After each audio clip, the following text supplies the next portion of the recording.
Oh, I see that. Okay, better was started. Oh, that was the day. Okay, it's back to Sean Matthew. Andy, thank you very much indeed. I noticed that the AIRSHOW Vulcan has had her engines running for quite a while. She was expecting to wait while the Typhoon displayed, but the Typhoon is now not going to display, sad to say. We hope that the weather is good enough for Vulcan to get airborne. She's certainly going to taxi down the runway with the red arrow. You get the chance to see that, and that may be a picture worth taking. She taxis forward slowly under the command of David Thomas, co-pilot Kev Ruben, and the third crew member, the air electronics officer. In operational conditions, she always carries two navigators, navigator radar and navigator copper, but they're not necessary for display purposes, and now that she's a civilian aircraft, she operates to the rule that when displaying, she has only the minimum crew on board, the minimum crew required to operate her safely. So just a three-man crew there. She's turning onto the runway now, and this really is a sight that just a year ago a lot of people were saying would never happen. Here is this Vulcan that hasn't been flying since 1993. But it has £7 million spent on her, £7 million of our money, of your money. You have given your money with enormous generosity to get this aeroplane flying.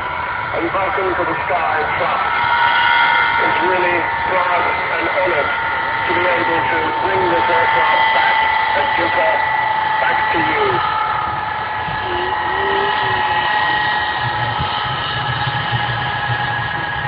The red arrows taxiing back into their position, so they'll be stopping on this side of the runway, off to the right, and Vulcan will taxi past.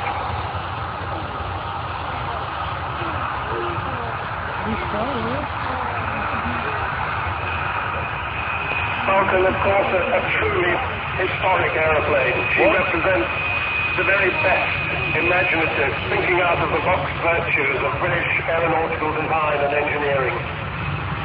Kind of virtues that in some ways don't exist anymore because we don't build whole aircraft in Britain these days, or only small ones. So this aeroplane, in all its fantastic live grace and power, is a unique piece of flying history. So we need to enjoy it, to appreciate it, to remember it, because once this aeroplane stops displaying, we'll never see her like again. And there she crosses behind the red arrows as they have taxied into their parking positions.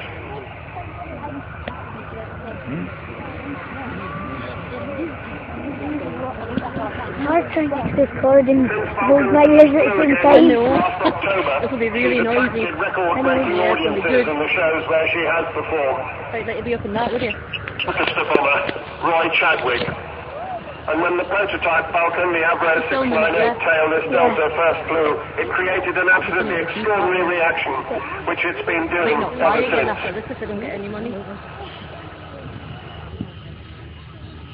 Get ready to plug your ears. This particular aircraft was the first B-2 version of the Vulcan into Royal Air Force service. Came in 1960. She was put up for disposal in 1984, but she was saved to be part of the Vulcan display flight. And she finally retired from the Royal Air Force in 1993.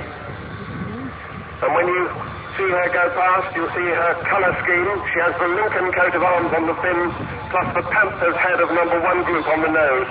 And she represents all of the Vulcan squadrons in the 1970s. That's 9, 12, 27, 35, 44, 50, 83, 101, 617, and also number 230 operational conversion unit.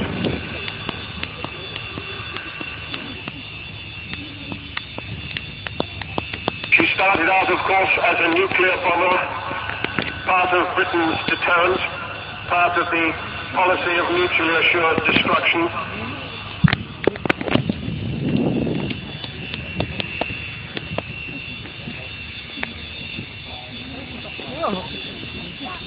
So David Thomas, who was the man who used to display the sound of 400 engine as she revved up to take off.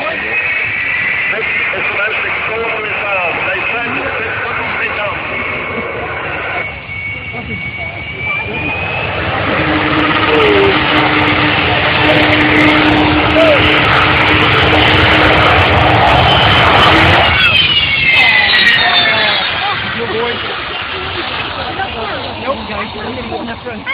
That's not the sign of it taking off.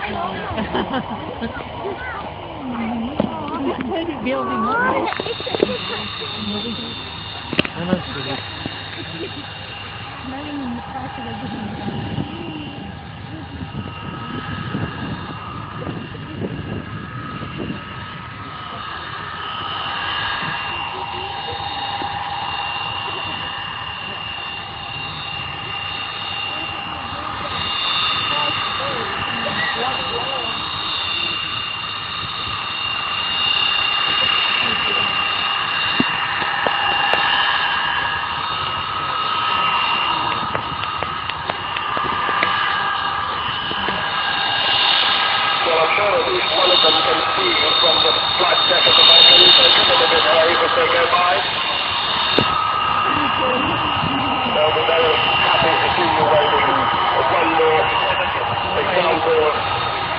What fantastic support you've given to the Admiral Vulcans today.